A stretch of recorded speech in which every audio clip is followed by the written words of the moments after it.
Assalamualaikum warahmatullahi wabarakatuh. Apa kabar teman-teman? Jumpa kembali dengan kami Dewani Duren. Ya, hari ini hari Rabu teman-teman, tanggal 12 Januari tahun 2021. Ya, sudah lama ya saya tidak sharing di dalam kelas seperti yang kami lakukan setiap minggu beberapa waktu lalu. Nah, hari ini kita duduk manis teman-teman ya, karena di tempat kami seharian tadi diguyur hujan, angin sempat kencang. Saya sendiri juga was-was karena dengar di desa sebelah ya, itu ada puting beliung ya, sedikit was-was teman.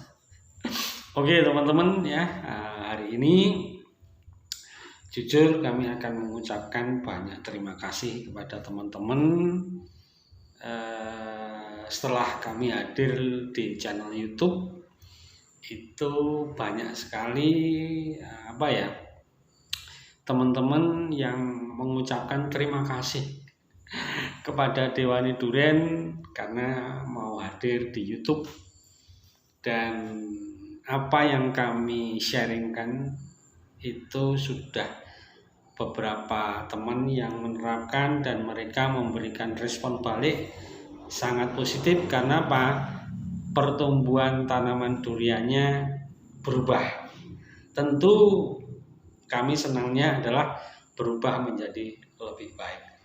Nah, ini memang yang kami harapkan ya, yang kami harapkan teman-teman ya. Sebelum kami hadir di channel YouTube teman-teman, kami sudah sering berbagi ya di dunia maya ya. Di dunia maya itu kami sering lakukan ya, kami sering berbagi lewat akun kami Facebook ya, Arkoprem. Kemudian kami juga ya sering sekali berbagi di dalam grup-grup forum durian yang ada di dunia maya. Nah, itu sudah kami lakukan sejak kami tanam dulu teman-teman, karena memang ada kemauan atau niat ya untuk kami itu untuk berbagi. Meskipun pada awal-awalnya apa yang kami bagikan itu hanya sebatas gitu-gitu aja ya. Karena apa? Pada awalnya dulu kami berkebun juga tanpa dasar ilmu pengetahuan, isinya cuma ngawur, akhirnya tanamannya ada di awet-awetan. Nah, tapi alhamdulillah teman-teman ya, kami cepat menyadari dan ketika kami mendapati durian kami banyak bermasalah, kami cepat-cepat mencari solusi. Solusinya apa teman-teman? Solusinya adalah kami mencari ilmu. Nah, ilmu yang kami cari itu ilmu basicnya, karena tanaman ya ilmunya harus ilmu pertanian. Kami buka-buka ya, kami tanya di Mbah Google ya, kami lihat beberapa YouTube ya. Kemudian dari situlah ya pikiran kami terbuka. Semakin terbuka dan semakin keinginan tahunya itu semakin tinggi untuk terus belajar. Kemudian coba dari belajar itu kami praktekkan. Hasilnya kami catat dan kita evaluasi mana yang kurang ya. Yang tadinya dulu teman-teman ya, ketika kami aplikasiannya pada awalnya ini ya, kami belum tahu teman-teman, pupuk makro mikro itu kami belum tahu ya. Jujur kami belum mengerti. Tapi alhamdulillah kami cepat mengerti, sehingga kami pelajari apa sih pupuk makro itu, apa itu pupuk makro, apa sih kalau misalnya kami tidak aplikasi pupuk makro dan kami tidak aplikasi pupuk mikro, akibatnya apa. Nah, itu yang kami anggap adalah ilmu yang sifatnya dasar ya, wajib bagi tanaman kita. Karena apa? Pupuk makro mikro itu adalah nutrisi. Nah, dari dasar itulah kami coba nanti kembangkan lagi. Makanya secara bertahap ya, apa yang kami berikan kepada tanaman kita itu semakin bervariasi. Nah, variasi-variasi itu kami dapat karena kami mendengarkan, kami melihat, kami membaca, teman-teman. Membaca apa? Terutama dari tulisan-tulisan yang kami anggap mumpuni di bidang durian lebih dulu dari kami terjunnya, ya. Itu yang kami selektif, kami jujur sangat selektif. Tadi tidak sembarang orang ilmu kita ambil. Kami hanya mengambil ilmu sharing-sharing dari teman-teman pendahulu kami yang sharingnya itu basicnya adalah ilmu pengetahuan. Kalau tidak dasarnya ilmu pengetahuan, kami skip, kami lewati. Karena apa? Tidak ada gunanya menurut kami. Ya, tidak ada gunanya. Karena apa? Sering kami ungkapkan kepada teman-teman bahwa berkebun itu harus dasarnya ilmu pengetahuan. Nah, ilmu pengetahuannya apa? Ya pertanian tadi. Nah, seiring dengan berjalannya waktu, ya, apa yang kami berikan kepada tanaman kita semakin bertambah. Yang tadinya hanya nutrisi makro mikro, kemudian pencegahan hama itu hanya sekitar kita gunakan insektisida dalam konteks terbatas. Kemudian fungisida pun kami juga belum tahu apa itu fungisida kontak, apa itu fungisida sistemik, kemudian bahan aktifnya apa, kami blank, belum tahu sama sekali. Nah, akhirnya kami tahu sedikit akhirnya paham bahwa ternyata di fungisida itu ada fungisida kontak, ada fungisida sistemik. Kapan kontak itu harus diaplikasikan, kapan sistemik itu harus diaplikasikan, kemudian bahan aktif yang terkandung di dalam fungisida itu apa, akhirnya kita pelajari itu.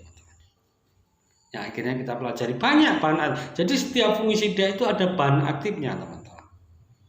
Ya, bahan aktifnya macam-macam. Ada mankonsep, ya, kemudian ada tembaga, ada besi, macam-macam jumlahnya. Apa itu? Macam-macam, ya.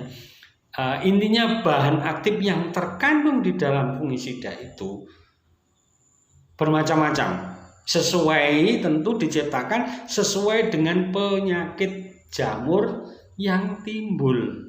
Nah, pengetahuan kami akhirnya masuk ke sana, teman-teman. Kami baca, kami pelajari.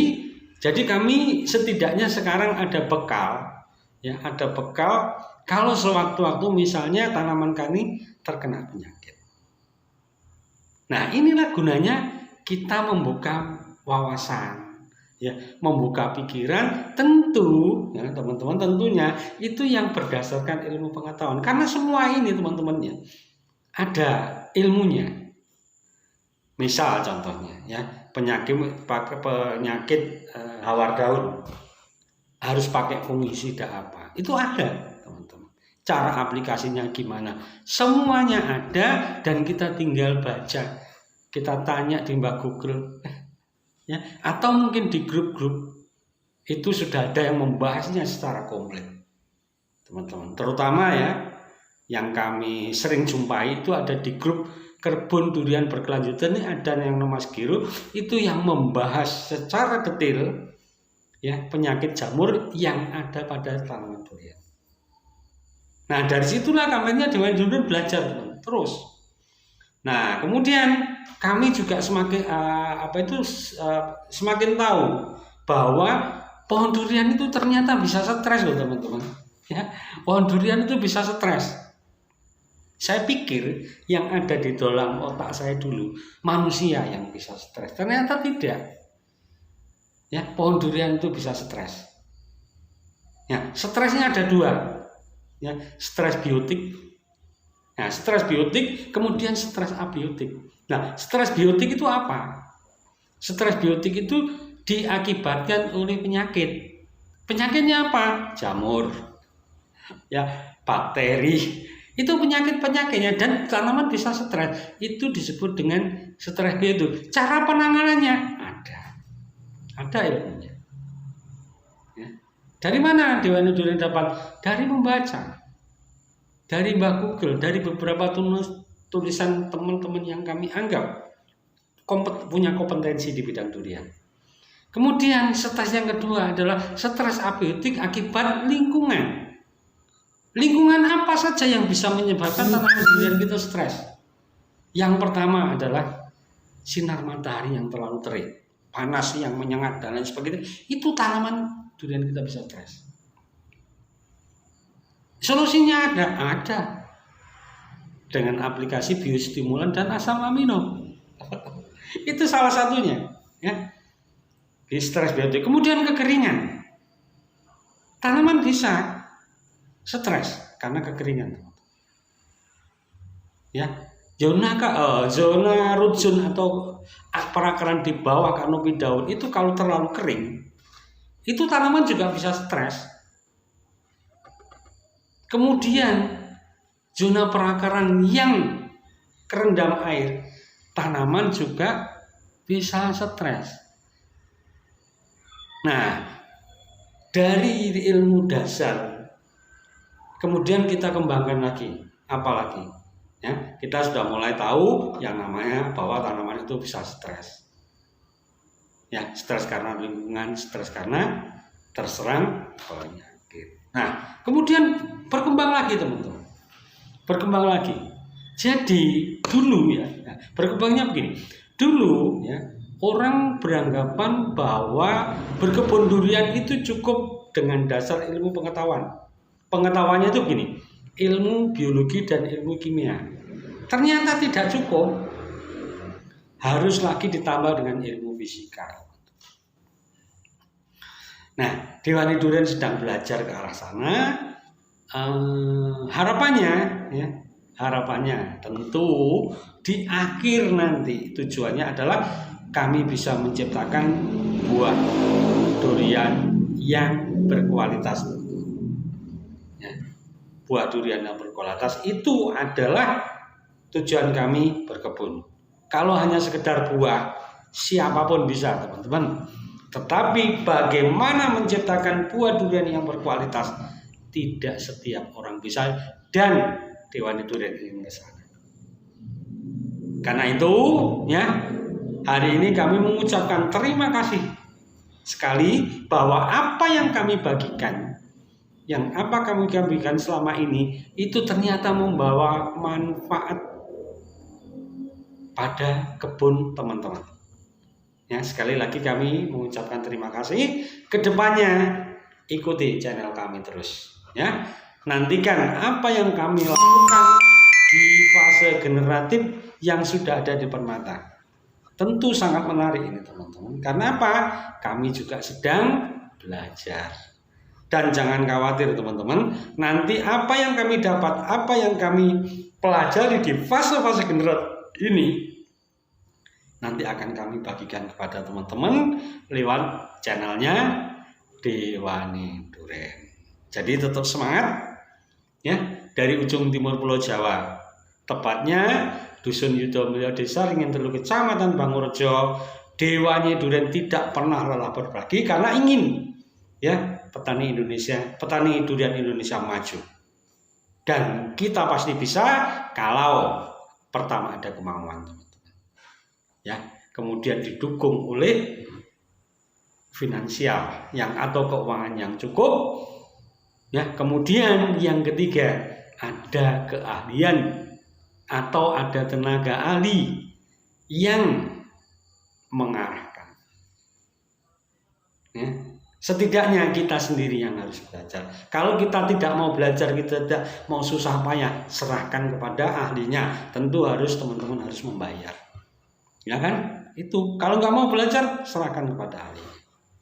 Banyak, ya, banyak. Dan keaman teman-teman, resikonya teman-teman juga harus mau merogoh uang. Karena apa? Ya, meminta jasa konsultan itu juga tidak murah. Banyak sekali teman-teman yang sekarang, teman-teman kami yang sekarang sudah berkecimpung di bidang konsultan, di bidang durian sudah banyak. Ya, silakan kalau tidak mau belajar dan Anda punya uang, Anda bisa pakai jasa seorang konsultan. Gampang, ya, gampang sekali. Jadi sekali lagi, ya, kita bisa maju ya kalau kita punya kemauan. Yang pertama kemauan untuk belajar, kemauan untuk menyimak, kemauan untuk mendengarkan, ya, kemudian didukung oleh keuangan yang cukup. Kemudian yang ketiga adalah keahlian. Keahlian bisa Anda sendiri atau Anda hire coach. Oke teman-teman, ya, salam sukses petani durian Indonesia. Assalamualaikum warahmatullahi wabarakatuh.